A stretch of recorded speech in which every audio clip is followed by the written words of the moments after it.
Hello friends, welcome to Prerna Ke Srot. Last week we all celebrated Women's Day. There was a lot of word that was going around women empowerment and also sensitizing the society and the community around. As we talk of women empowerment, women health, mental health, as well as the physical well-being both become important. And the guest who is gracing this episode today has done a path-breaking work as far as women health is concerned in the field of cancer. She is the founder and the CEO of OncoStem Diagnostics, and I'm very happy and proud to invite Dr. Manjari Bakre on this platform of Prerna Ki Sroot. Welcome, Dr. Manjari. I am very happy, बहुत बहुत खुशी है मुझे इस बात की कि आपने ये इनवाइट एक्सेप्ट किया और इस प्लेटफॉर्म पे आए. बिल्कुल मेरी अब it's really my pleasure to be with you. आपका काम देख के मुझे बहुत अच्छा लगा and the more awareness we create about women it is and women related diseases, it is really essential. तो मैं it is actually my pleasure to be here. Thank you so much. So, like we were discussing that last week, we celebrated Women's Day, and with a lot of discussions and talks and views people gave about empowering women. And the idea here is that we also talk about women well-being and health. And in that league, I thought you coming to this platform really makes a lot of difference to us. So, Dr. Manjari, please tell us about yourself. How did your journey start from Mumbai to where you are currently? Sure. तो मैं बॉम्बे की बिल्कुल बम्बैया लड़की हूँ. I grow up in Bombay. मेरी BSc तक पढ़ाई बॉम्बे में हुई है. In Ramnarain Ruia college I did my bachelors in microbiology. उसके बाद एमएससी के लिए मैं बड़ौदा के महाराजा सयाजीराव यूनिवर्सिटी में गई और पीएचडी के लिए मैं बैंगलोर में I at the Indian Institute of Science. मैंने पीएचडी खत्म की इन 1998. उसके बाद मैं यूएस चली गई. वहाँ पे मैंने 2 पोस्ट डॉक्टरेट फेलोशिप्स की. एक न्यूयॉर्क सिटी के Mount Sinai school of medicine में और दूसरी सैन डिएगो के university of California in San Diego के कैंसर सेंटर में. और ये करने के बाद फिर हम उस बीच में मेरी शादी हुई थी तो हम सिंगापुर मूव हो गए और वहाँ पे मैंने 4 साल काम किया at the genome institute of Singapore stem cells और कैंसर के बारे में. सैन डिएगो का मेरा काम भी कैंसर के ऊपर ही था. और फिर वहाँ पे सिंगापुर से हम वापस बैंगलोर आ गए 2007 में. तो उसके बाद मैं तब से मैं बैंगलोर में ही हूँ और मैंने बैंगलोर में आने के बाद यहाँ पे 3 साल काम किया 2-3 कंपनियों में. और उसके बाद 2011 में मैंने ऑन्कोस्टेम डायग्नोस्टिक्स को शुरू किया मेरी जी ma'am, what was the thought behind starting a venture like this enterprise that you have opened? Right. तो जब मैं पीएचडी कर रही थी तो मेरे साथ मेरी 1 साल सीनियर दोस्त थी. तो उसको उसकी पीएचडी जब खत्म हो रही थी तब उसको उसके स्तन में ऐसा गांठी जैसा हार्ड बॉल ऐसा लगा. तो इसलिए वो डॉक्टर के पास गई और उन्होंने वहां पे बताया उनको कि आपको ब्रेस्ट कैंसर है तो वो निकालना पड़ेगा. तो हम सबको शॉक लग गया. वैसे देखा जाए तो इतनी यंग थी हम, कुछ 25-28 साल के थे तब. तो उसने वहाँ तुरंत ऑपरेशन करवा दिया. और वो हमारे जैसे हम सब लोग कहीं कहीं जाते हैं पोस्ट डॉक्टरेट फेलोशिप करने के लिए, वो इजराइल चली गई. लेकिन वहाँ पे उसको पता नहीं था कि उसका स्तन का कैंसर बहुत ही छोटा था. लेकिन वो वहां जाने के बाद उसको वो फिर से उसके ओवरीज और यूटेरस में आ गया और वहां पे पूरा उसके बाद उसका भी ऑपरेशन हो गया. लेकिन उसका कैंसर वापस आता रहा और वो वहीं पे गुजर गई. तो ये सोच के मुझे लगा कि जब कैंसर छोटा होता है तो हम उसको अच्छी तरह से डायग्नोस क्यों नहीं कर पाते. अगर कैंसर इतना बड़ा है, बॉल इतना बड़ा है, सब जगह पहले से ही फैला हुआ है, तब समझ सकता है आदमी कि इनको उपचार देना कठिन है और उपचार दे सकते हैं लेकिन उससे से बाहर आना कठिन है. लेकिन जब कैंसर छोटा होता है 1 सेंटीमीटर 2 सेंटीमीटर, तब तो हमें ऐसा लगता है कि हम शायद ये पेशेंट को बचा सकेंगे. उनका कैंसर निकालने के बाद उनको बता सकते हैं कि आपकी जिंदगी अभी ठीक हो जाएगी, आप दवाई लो वगैरह वगैरह. पर ये सडनली 2 साल में गुज़र गई, इसलिए ये मुझे बहुत अचरज हुआ, तो मैंने बहुत पढ़ा इसके बारे में और पता चला कि ऐसे टेस्ट है अमेरिका में और यूरोप में कि जो छोटे कैंसर का अच्छे से अच्छे से उसकी बायोलॉजी पता करते हैं और पेशेंट को बताते हैं कि आपका कैंसर छोटा हो भले भी, लेकिन उसमें वो बहुत एग्रेसिव है और वो वापस आ सकता है, इसलिए आप जितना चाहे प्रिकॉशंस लो, अच्छे से दवाई लो वगैरह-वगैरह। तो ये टेस्ट अपने भारत के पेशेंट्स के लिए अवेलेबल एक तो थी नहीं, क्योंकि वो टेस्ट सिर्फ़ अमेरिका में होती है और बहुत महँगी होती है। तो इसलिए मुझे ये था मन में कि अपने भारतीय पेशेंट्स के लिए कुछ करें। इसलिए ये थॉट लेके मैंने बहुत सारे डॉक्टरों से बात की कि ऐसी टेस्ट मैं अगर बनवाऊँ, तो क्या वो फ़ायदा होगा? आप उसको यूज़ कर सकते हैं आपकी हर रोज़ की प्रैक्टिस में। तो वो सब बहुत सारे डॉक्टर्स ने बहुत अच्छी तरह से एनकरेज किया कि बिल्कुल हमें पता चलता है कि हम सारे पेशेंट्स को कीमोथेरेपी देते हैं, लेकिन जब ट्यूमर छोटे होते हैं तब सारे पेशेंट्स को कीमोथेरेपी की ज़रूरत नहीं होती है। 70% लोगों को वो कीमोथेरेपी से फ़ायदा होता नहीं है और अगर आपने ऐसी टेस्ट बनवाई, तो हमें इसका ज़रूर फ़ायदा होगा, क्योंकि हम एक तो सब पेशेंट्स को कीमोथेरेपी देते हैं, कीमोथेरेपी के बहुत साइड इफ़ेक्ट्स होते हैं और नहीं तो जो बहुत ज़्यादा एग्रेसिव ट्यूमर्स होते हैं, उनको तो देते ही हैं और वो वैसे भी पेशेंट्स गुज़र जाते हैं। तो हमें एक बैलेंस करना चाहिए, वो अगर हम ये टेस्ट के साथ करवा सकते हैं, तो हम ये ज़रूर यूज़ करेंगे। तो that really led me to thinking कि चलो हम यहीं पे अपना रिसर्च करते हैं और अपने भारतीय पेशेंट्स के लिए एक टेस्ट बनवाते हैं। तो एक बहुत अच्छी दोस्त को खोने के बाद आपको लगा कि हमें कुछ करना चाहिए और आपने इस ऑन्कोस्टेम डायग्नोस्टिक एस्टैब्लिश किया। सो अभी कैन असिस्ट ब्रेस्ट ये एक प्रोडक्ट है आपका, इसके बारे में थोड़ा-सा बताइए प्लीज़? हाँ, तो कैन असिस्ट ब्रेस्ट हमारा पहला प्रोडक्ट है, जो पेशेंट के शरीर से जो ट्यूमर निकाला जाता है सर्जरी के द्वारा, उस पे किया जाता है। तो आजकल क्या होता है कि हर पेशेंट को सर्जरी तो होती है और ट्यूमर को निकाला जाता है। उसके बाद रेडिएशन थेरेपी मिलती है, जहाँ पे अगर स्तन का कैंसर हो, तो बिल्कुल सिर्फ़ स्तन पे वो रेडिएशन डाल के जो भी बचा-कुचे कैंसर सेल्स हैं, उनको मारते हैं और अगर उनको शक है कि कैंसर सेल्स पूरे अपने बॉडी में बिखर गए हैं रक्त के खून के द्वारा, तो कीमोथेरेपी दी जाती है खून से और सबको विद द होप कि सब कैंसर सेल जो भी खून के द्वारा सब जगह फैले हुए, वो मर जाएँगे। लेकिन बात और कीमोथेरेपी के साइड इफ़ेक्ट्स बहुत ज़्यादा होते हैं। मैंने बहुत सारे ऐसे पेशेंट्स के फ़ॉलो-अप किए हैं जिनमें कीमोथेरेपी के कारण पेशेंट को हार्ट अटैक आया है, लिवर फेल्योर हुआ है या ल्यूकेमिया होता है। कीमोथेरेपी के ये तो उसके बहुत ही बुरे साइड इफ़ेक्ट्स हैं। पर ये नहीं हुआ तो फिर भी ऑर्डिनरी महिला को बाल गिरते हैं और उनका सेल्फ कॉन्फिडेंस जाता है, वो बाहर के जाने में ये होती है, तो सेल्फ कॉन्फिडेंस और क्वालिटी ऑफ लाइफ बहुत कम होता है। तो यूएस में काफ़ी सारे स्टडीज़ हो चुके हैं जिन्होंने बताया है कि सारे पेशेंट्स को जिनको छोटे स्तन के कैंसर्स होते हैं और वो जो कैंसर्स पे हार्मोन रिसेप्टर्स होते हैं और उनको कीमोथेरेपी का बेनिफिट बहुत ही कम होता है। अगर 100 पेशेंट्स को तुम कीमोथेरेपी दो, तो उससे 15 पेशेंट को ही कीमोथेरेपी का फ़ायदा होता है। तो ये हमारी टेस्ट ऐसी टेस्ट है, जो ये 100 वुमेन के ट्यूमर्स को अगर हमने जाँच की करवाई, हमारी टेस्ट अगर उन पे करवाई, तो हम वो महिलाओं को 2 तरीके में डिवाइड कर सकते हैं। जिनको कीमोथेरेपी की ज़रूरत है और जिनको कीमोथेरेपी की ज़रूरत नहीं है। और जिनको नहीं है कीमोथेरेपी की ज़रूरत, उनको सिर्फ़ सर्जरी, रेडिएशन और वो हार्मोन थेरेपी दी जाती है, जो 5 से 7 साल के लिए या आजकल 10 साल तक भी देते हैं।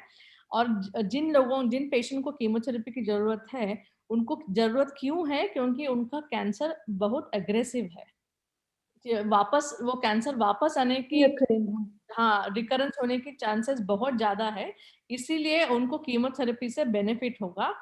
कीमोथेरेपी से सारे पेशियाँ पेशे जो रक्त के खून के द्वारा सब जगह फैली हुई है वो मर जाएंगी। इसलिए सिर्फ उन लोगों को, उन पेशेंट्स को कीमोथेरेपी की जरूरत है, ये हमारे टेस्ट के द्वारा पता चलता है। तो जो पेशेंट्स को सर्जरी के बाद जो ट्यूमर निकालते हैं, हम पेशेंट्स को और हॉस्पिटल्स को बोलते हैं कि वही हमको भेज दीजिए। वो उन पेशेंट को ना फिर से हॉस्पिटल में जाना पड़ता है, ना फिर से बायोप्सी भी करनी पड़ती है। वही सैंपल जो निकाला है वो हमको भेजते हैं, उनके साथ उनके रिपोर्ट्स को भेजते हैं, जेरोक्स कॉपीज, और हम हमारे लैब में बैंगलोर में ये टेस्ट करवा के उनको रिपोर्ट और उनका ट्यूमर का सैंपल वापस भेज देते हैं। तो मैम एक चीज बताइए, आपके पास पेशेंट्स डायरेक्ट डॉक्टर्स के थ्रू आते हैं या डायरेक्टली भी आ सकते हैं? How can they reach to you? हाँ, पेशेंट्स हमें ये कैनासिस बेस जो है वो डॉक्टर के द्वारा ही प्रिस्क्राइब की जाती है। तो डॉक्टर बताएंगे पेशेंट को कि आपको ये टेस्ट करने से फायदा होगा। अगर आपको कीमोथेरेपी नहीं चाहिए और आपको, मेरे ख्याल से आपको कीमोथेरेपी की जरूरत नहीं है, तो आप ये टेस्ट करवा के एक बार मन को कंफर्म करते हैं, और फिर वो डॉक्टर को हमारा नंबर देते हैं। और कभी-कभी हम हमें भी पेशेंट्स के बारे में बताया कि ऐसे-ऐसे पेशेंट्स को मैंने प्रिस्क्राइब किया है, वो शायद आपको फ़ोन करेंगे। तो फिर पेशेंट हमको फ़ोन करते हैं और कॉन्टैक्ट करते हैं, और जी। फिर हम पेशेंट्स को मदद करते हैं कि वो टिश्यू कैसे हमें भेजने की, वगैरह-वगैरह। जी। मैम बहुत से आजकल बहुत यंग लोगों में भी कैंसर देखा जा रहा है, ब्रेस्ट कैंसर हो या यूट्रस या ओवरी। सो कुछ इनिशियल स्टेज में जहाँ हम ब्रेस्ट कैंसर आइडेंटिफाई कर सकते हो, उसकी कुछ अर्ली सिम्टम्स या साइन जो अगर आप बता सकें कुछ। हाँ, बिल्कुल। तो आजकल ब्रेस्ट कैंसर का तो क्या है कि ये ब्रेस्ट कैंसर, स्तन का कैंसर सबसे आसान होता है साइंस और वार्निंग साइंस देखने के लिए। अगर लिवर या पैनक्रिया का कैंसर है और इंटेस्टाइन का, तो वो अंदर होते हैं, इसलिए कठिन होता है। लेकिन ब्रेस्ट कैंसर के लिए अपने स्तन में हर महीने देखते रहिए कि कोई लालपन हुआ है, रेडनेस हुआ है, कुछ स्वेलिंग हुई है, सूजन आई है, या विजिबली कुछ निपल के ऊपर कुछ सेक्रीशंस आ रहे हैं, कुछ डिस्चार्ज दिख रहा है क्या, कुछ लम्प्स दिख रहे हैं क्या। जब आप प्रेस करके या स्तन की परीक्षा करोगे, तब ऐसा लगता है कभी-कभी कुछ घट्ट गांठ जैसा ऐसा हाथ को लगता है, फिंगर्स को लगता है, तो वो लंप हो सकता है। और अपने लिम्फ नोड्स अपने यानी थोड़ा ऊपर, ब्रेस्ट से ऊपर थोड़े नेक की तरह भी अगर प्रेस करके देखिए, अगर कुछ भी दुखा, लाल लगा, कुछ निपल से डिस्चार्ज हो रहा है, ये सारे लक्षण होते हैं कि ब्रेस्ट में कोई प्रॉब्लम है, और फिर आप डॉक्टर के पास जा सकते हैं। लेकिन आप आपके मेंस्ट्रुअल साइकिल को देख के ये परीक्षा करना, सेल्फ ब्रेस्ट एग्जाम जो बोलते हैं, क्योंकि मेंस्ट्रुअल साइकिल में भी अपने छोटे-छोटे गांठी हो सकते हैं, इसलिए टेंडरनेस, ब्रेस्ट टेंडरनेस हो जाता है। हाँ, जी। ब्रेस्ट टेंडरनेस हो जाता है। तो मेंस्ट्रुअल साइकिल खत्म होने के बाद 15 दिनों में अगर आप ये सेल्फ ब्रेस्ट एग्जाम करोगे, तो ये सब अगर लक्षण दिख रहे हैं, तो those are the science to at least get it checked by a doctor. Thank you so much for this, detailed information about breast cancer and how the symptoms can be identified. अब थोड़ा सा पीछे चलते हैं। आपने जॉब करते करते जब ये एक इंसिडेंस हुआ आपकी लाइफ में जहाँ यू लॉस्ट योर फ्रेंड और आपने सोचा कि नहीं अब आपको कुछ करना है, you need to do something so that others don't suffer like this. So you went into entrepreneurship जहाँ आपने खुद का अपना एक एस्टेब्लिशमेंट किया और एक प्रोडक्ट डिजाइन किया। So ये thought from leaving your job to getting into a venture of your own, ये थॉट कैसे आया और आपने उसके लिए क्या किया, खुद को कैसे तैयार किया? मैंने ना सही बात बताऊँ शिवाजी जी, तो ज़्यादा कुछ सोचा नहीं कि मुझे ये इतना मेरे दोस्त जाने का इतना दुःख हुआ था, और ऐसे देखा मैंने कि ऐसे सारी टेस्ट बाकी सारे लोगों पेशेंट्स को यूएस यूरोप में अवेलेबल है, और उसकी कीमत 3 लाख रुपया है भारत में। तो ये तो हो ही नहीं सकता अपने भारत में, इसलिए मुझे उसका बहुत बुरा लगा। इसलिए मैंने सोचा कि चलो, आपको एक ही बार मानव का जन्म मिलता है, ह्यूमन एज अ बर्थ, तो कुछ करना है तो अभी करते हैं। इसलिए मैंने मेरा बिल्कुल एमएनसी जॉब था, इसके पहले ऑनको सिम शुरू करने के पहले तो मैं वहीं पर रिटायर हो सकती थी, लेकिन मैंने सोचा कि नहीं, मुझे कुछ करना है और अपने भारतीय पेशेंट्स के लिए, इसलिए मैंने वो कंपनी छोड़ दी। मुझे अभी भी याद है, मैंने मेरे हस्बैंड को बताया कि मैं छोड़ रही हूँ ये कंपनी, मुझे ये अपनी अपनी कंपनी खोल के ये बननी है। तो एक बार फिर क्या होता है कि एक बार अगर तो आपको पानी में छोड़ दिया तो आप तैरना सीखते हो, तो वैसे ही हो गया मेरे साथ भी कि आइडिया तो है मन में क्या करना है, लेकिन उसके लिए पैसा चाहिए, उसके लिए जगह चाहिए, उसके लिए ट्यूमर के टिश्यूज चाहिए, उसके लिए डॉक्टर्स चाहिए जो मुझे बता सकते हैं। मेरी बैकग्राउंड है पीएचडी, मैं तो पेशेंट्स को देखती नहीं हूँ, मैं तो एमडी नहीं हूँ।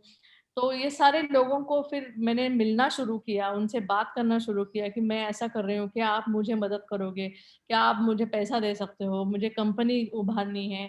फिर लॉयर से जाके मिली, कंपनी इनकॉर्पोरेट की, तो बहुत कुछ सीखा है पिछले 10 सालों में। और हर एक ऐसे ही बस पढ़ती थी मैं, अच्छा मुझे ये करना है, ये कैसे करते हैं, कंपनी कैसे उभारते हैं, तो फिर इंटरनेट पे पढ़ के, गूगल में पढ़ के, सब कुछ सीख के स्टेप बाय स्टेप कंपनी, फिर हायरिंग शुरू हो गया, लोगों को लोग आने लगे, तो फिर थोड़ा मेरा काम हल्का हुआ। मैं तो पहले मैं सब करती थी, फिर जैसे लोग आने लगे तब टीम बन गई, तो टीम ने बहुत मदद की है मेरी। एक आदमी तो जिंदगी में कुछ कर नहीं सकता है, तो it's all because of my wonderful team at Oncostem that we are able to reach this stage. So wonderful, wonderful. It is definitely a team effort. Yes. और आपको उसके लिए अभी रिकॉग्निशन भी बहुत मिले हैं। रिसेंटली एक नया रिकॉग्निशन मिला है for the startup entrepreneurship. So उसके बारे में कुछ बताइए। हाँ, तो यस, तो team work is really, I mean startups को ऐसा बोलते हैं कि startups live and die by the culture. तो this is the most important aspect in startup की इतने जल्दी जल्दी हम डिसीजंस लेते हैं, बिग कॉर्पोरेट्स में टाइम लगता है क्योंकि वो फिक्स्ड होते हैं उनका माइंडसेट। हम स्टार्टअप में सब कुछ जल्दी जल्दी होता है, टाइम इज मनी। तो to inculcate this culture in in in in in our people is really important कि आज आज मैं लैब में एक्सपेरिमेंट कर रही हूँ, कल मैं जाके कोई इन्वेस्टर से फाइनेंस के बारे में बात करूंगी, परसों लॉयर से जाके पेटेंट लिखवाऊंगी, तरसों हॉस्पिटल में जाके डॉक्टरों को कन्विंस करूंगी कि मेरे साथ काम करो। तो हर आदमी स्टार्टअप में बहुत सारी टोपियां पहनता है, हर डिफरेंट हैट्स ही और she wears, and I am really this thing, so my team has been really supportive in that aspect. And that is the most important aspect that I would really recommend कि अगर आपको कोई कुछ करना है तो आप कंपनी के लिए कुछ भी काम करने को तैयार हो। तो मुझे कोई डॉक्टर ने बोला है कि आप ही मेरे साथ ये एग्रीमेंट साइन करोगी या कोई आदमी है? तो मैं कहती थी कि कोई आदमी नहीं है, मैं ही साइन करूंगी, मैं कंपनी की सीईओ हूँ। अगर आप मेरे ऑफिस में शनिवार का होगे तो मैं आपके लिए चाय भी बना दूंगी, क्योंकि हमारी अब वो लेडी आती नहीं है। So that the mindset one needs to have essentially to be able to work to really, because the focus is I मेरे को ये टेस्ट बनवानी है। तो जो भी उसके बीच में आएगा मैं करने के लिए तैयार हूँ, और ये मेरा माइंडसेट था, इसलिए हम यहाँ तक आ पाए। Such an inspiring and awesome experience that you've shared just now, that जब आप कुछ कर रहे होते हो, one out of your passion, two because you felt for your friend, and you also felt that we need to do something for the community, and you started just like that, इतना कुछ आपने बताया कि इतना हर छोटे छोटे काम से आपने शुरुआत करी, one step at a time, and then you move forward. So अगर हमको अभी जैसे हम ये पूरी सीरीज जो कर रहे हैं, वुमेन एंटरप्रेन्योरशिप पे कर रहे हैं, जहाँ औरतें हम जैसी, आप हम जैसी अपना पैशन लेके आगे बढ़ती हैं। आपके केस में भी you wanted to do something and therefore you started with it. So अगर आपको कोई मैसेज देना हो, to the women and also to the men of the community, what would be that message? Sure. So to the women, I will mainly say that don't get bogged down by this कि मैं लड़की हूँ, मेरे से हो सकेगा या नहीं। जब मैंने काम शुरू किया 2011 में भी मुझे बताया लोगों ने कि अरे अभी तो तू पैसा इन्वेस्टमेंट तो नहीं कर पाएगी, इट्स वेरी हार्ड, वो लड़कियों के लिए तो और ज्यादा।